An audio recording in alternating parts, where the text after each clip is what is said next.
প্রশ্ন এসছে, নিজেকে আহলে হাদিস বলতে হবে না শুধু মুসলিম বলে যথেষ্ট? শুধু মুসলিম বলে যথেষ্ট যদি অন্য ফিরকারা না থাকে, অন্য ফিরকা না থাকে, অন্য দল যদি না থাকে মুসলিম বলা যথেষ্ট ছিল। কিন্তু যেহেতু বহু ফিরকা হয়ে গেছে, 73 ফিরকা ভবিষ্যৎবাণী করেছেন তা হয়ে গেছে, সুতরাং অন্যরা যখন কোনো ব্যক্তির সাথে সম্পৃক্ত করে পরিচয় দেওয়াকে গর্ব মনে করছে, আমরা কোরআন সুন্নাহর সাথে সম্পৃক্ত হয়ে পরিচয় দেওয়া এটাতে অবশ্যই গর্ব করতে হবে এবং প্রয়োজন রয়েছে, প্রয়োজনে দেব। যদি অমুসলিমকে জিজ্ঞাসা করে ভাই আপনি কে, তো বলবো যে আমি মুসলিম, তখন আহলে হাদিস বলার প্রয়োজন নাই।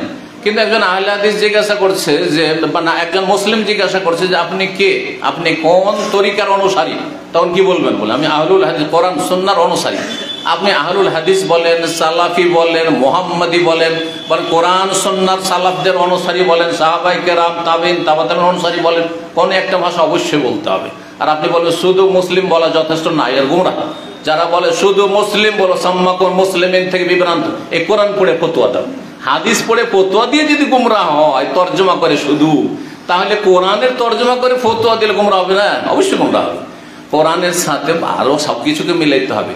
আপনার মুসলিম বলা কখন যথেষ্ট? যেখানে কোনো দল নাই, সবাই খাটিয়ে একবার কোরআন সুন্নাহ অনুসারী মুসলিম হয়ে গেছে।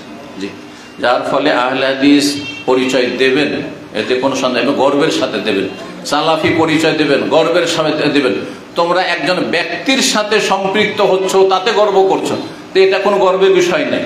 আর আমার গর্বের বিষয় হচ্ছে আমি সমস্ত সাহাবায়ের সাথে সম্পর্ক, আমার তাবেঈনদের সাথে সম্পর্ক, তাবেঈনের সাথে সম্পর্ক, আইম্মায়ে আরবা 4 জন ইমামের সাথে, তোমার একজন ইমামের সাথে সম্পর্ক, আমার 4 জন ইমামের সাথে সম্পর্ক। বুঝা গেছে?